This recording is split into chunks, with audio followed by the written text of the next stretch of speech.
Do दुल्हन एक किस्मत पार्ट 3 स्टोरी को लाइक, चैनल को सब्सक्राइब और कमेंट करो। डिनर खत्म होने के बाद मायरा प्लेट्स उठाने लगी।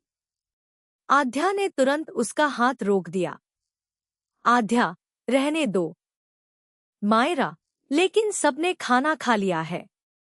मैं प्लेट्स रख देती हूँ। आध्या, आज नहीं। मायरा ने हैरानी से पूछा। मायरा, क्यों? आध्या ने धीरे से कहा। आध्या, क्योंकि आज तुम मेरे साथ बैठकर डिनर करने आई थी। अब मेरे साथ चलो। मायरा मुस्कुरा दी। दोनों कमरे की तरफ जाने लगी। रास्ते में मायरा ने धीरे से पूछा। मायरा, आज तुमने सबके सामने मेरा हाथ थाम लिया और डिनर पर भी अपने पास बैठाया। आध्या चुप रही। मायरा, क्या अब भी तुम्हें ये शादी मजबूरी लगती है? आध्या रुक गई। उसने मायरा की तरफ देखा। कुछ पल तक कुछ नहीं बोली। फिर धीरे से कहा।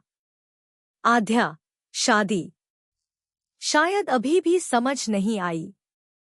मायरा की मुस्कान थोड़ी फीकी पड़ गई।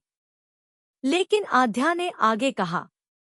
आध्या, लेकिन तुम अब अजनबी नहीं लगती। मायरा ने उसकी आंखों में देखा। मायरा, बस इतना ही काफी है। आध्या ने पहली बार बिना गुस्से के मायरा का हाथ पकड़ लिया। आध्या, और हाँ, कल से डिनर मेरे साथ ही करना। मायरा मुस्कुराकर बोली। मायरा, ये आदेश है? आध्या भी हल्का सा मुस्कुराई। आध्या, नहीं, मेरी इच्छा है। मायरा की आंखों में खुशी साफ दिखाई दे रही थी। शायद मजबूरी से शुरू हुआ रिश्ता अब धीरे धीरे पसंद में बदल रहा था। डिनर के बाद दोनों अपने कमरे में आ गईं। मायरा ने मुस्कुराते हुए आध्या को देखा। मायरा, आज तुम बहुत अलग थी। सबके सामने मेरा साथ दिया, फिर मेरे लिए चेयर भी लाई। आध्या ने तुरंत अपना चेहरा दूसरी तरफ कर लिया। आध्या, इतना सोचने की जरूरत नहीं है। मायरा ने धीरे से पूछा। मायरा, लेकिन तुमने ऐसा क्यों किया? आध्या ने थोड़े रूखे अंदाज में कहा। आध्या, क्योंकि तुम मेरी वाइफ हो। बस, इसका कोई और मतलब मत निकालना। मायरा चुप हो गई। आध्या अलमारी खोलते हुए बोली। आध्या, और हाँ, मेरे सामने बार बार ये मत कहना कि मैं बदल रही हूँ। मैं जैसी हूँ वैसी ही हूँ। मायरा ने हल्की मुस्कान के साथ कहा। मायरा, ठीक है। आध्या ने उसकी तरफ देखा। आध्या, और इतनी जल्दी खुश मत हुआ करो। मायरा ने मासूमियत से पूछा। मायरा, क्यों? आध्या कुछ पल चुप रही। फिर बोली। आध्या, क्योंकि मुझे तुम्हारी ये मुस्कान देखकर पता नहीं क्यों अजीब लगता है। मायरा ने हैरानी से पूछा। मायरा, अजीब? आध्या ने तुरंत बात बदल दी। आध्या, सो जाओ। मुझे सुबह जल्दी उठना है।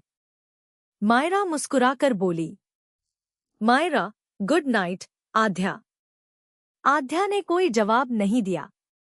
लेकिन जब मायरा दूसरी तरफ मुड़ी, आध्या ने चुपके से उसे देखा। उसके चेहरे पर हल्की मुस्कान थी। बाहर से आध्या अभी भी रूठ थी, लेकिन अंदर उसका दिल मायरा के लिए बदल रहा था। अगली सुबह मायरा देर तक नहीं उठी। आध्या की नींद खुली तो उसने देखा कि मायरा अभी भी सो रही थी। आध्या, मायरा, उठो। मायरा ने धीरे से आंखें खोली। मायरा, आज थोड़ा सिर दर्द है। आध्या ने तुरंत उसका माथा छुआ। आध्या, तुम्हें बुखार है? मायरा ने कमजोर आवाज में कहा। मायरा, कुछ नहीं है, मैं ठीक हूं। आध्या ने रूखे अंदाज में कहा।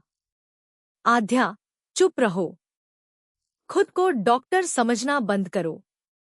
मायरा हल्का सा मुस्कुराई।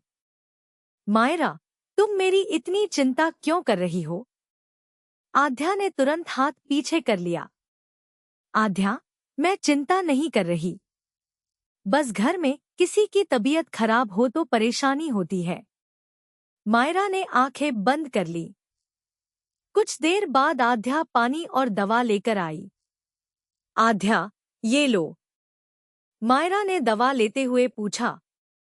मायरा, तुम खुद लेकर आई? आध्या, हाँ। अब सवाल मत करो और आराम करो। मायरा ने पानी पी लिया।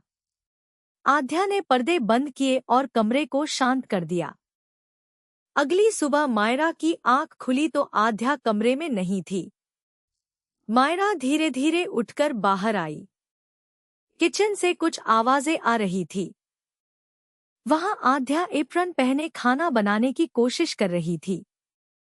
मायरा हैरान होकर बोली। मायरा, आध्या, तुम? आध्या ने पलट कर देखा। आध्या, वापस कमरे में जाओ।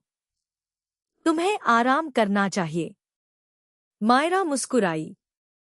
मायरा, लेकिन तुम किचन में क्या कर रही हो? आध्या ने थोड़ा रूखे अंदाज में कहा। आध्या, खाना बना रही हूं। दिखाई नहीं दे रहा? मायरा हंस पड़ी। मायरा, मेरे लिए? आध्या कुछ पल चुप रही। फिर बोली। आध्या, हाँ। तुम्हारी तबीयत खराब थी, इसलिए बाहर का खाना नहीं चलेगा। थोड़ी देर बाद आध्या ने खिचड़ी बनाकर मायरा के सामने रखी। आध्या, गरम है। धीरे धीरे खाना। मायरा ने पहला निवाला लिया। मायरा, बहुत अच्छी बनी है।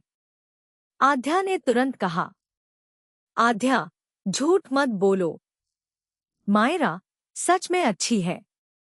आध्या के चेहरे पर हल्की मुस्कान आ गई। मायरा ने धीरे से पूछा।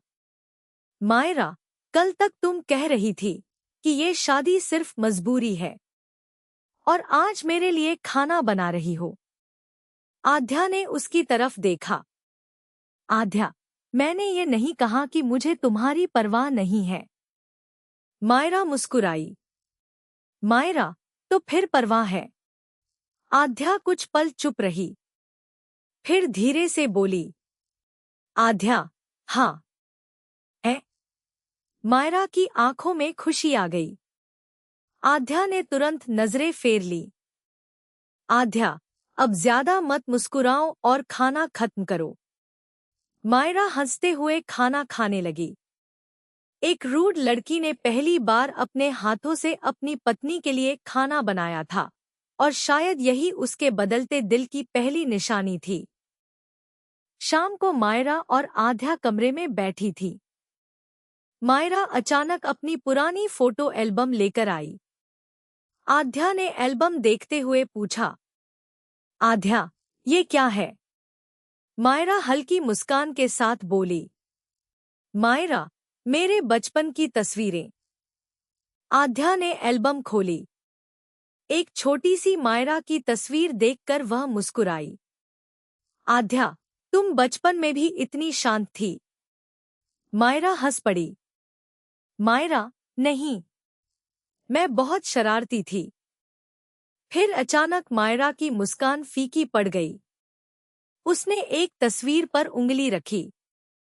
मायरा, लेकिन मेरे। शाम को मायरा अपने बचपन की कुछ तस्वीरें लेकर आध्या के पास आई। मायरा, आध्या, ये देखो, मेरे बचपन की फोटो। उसने एक पुरानी फोटो आध्या के हाथ में दे दी। आध्या ने जैसे ही फोटो देखी, उसके चेहरे के भाव अचानक बदल गए। फोटो में छोटी सी मायरा के गले में एक छोटा सा लॉकेट था। आध्या कुछ सेकंड तक उस तस्वीर को देखती रही। उसके दिमाग में अचानक बचपन की एक धुंधली याद आने लगी। एक छोटी लड़की, बारिश का दिन, एक पार्क, और वही लॉकेट। आध्या ने धीरे से फोटो को पलटकर देखा। उसके हाथ हल्के से कांप गए। आध्या मन ही मन, ये वही लड़की है। मायरा ने पूछा, मायरा, क्या हुआ? तुम इतनी चुप क्यों हो गई? आध्या ने तुरंत खुद को संभाला। आध्या, कुछ नहीं।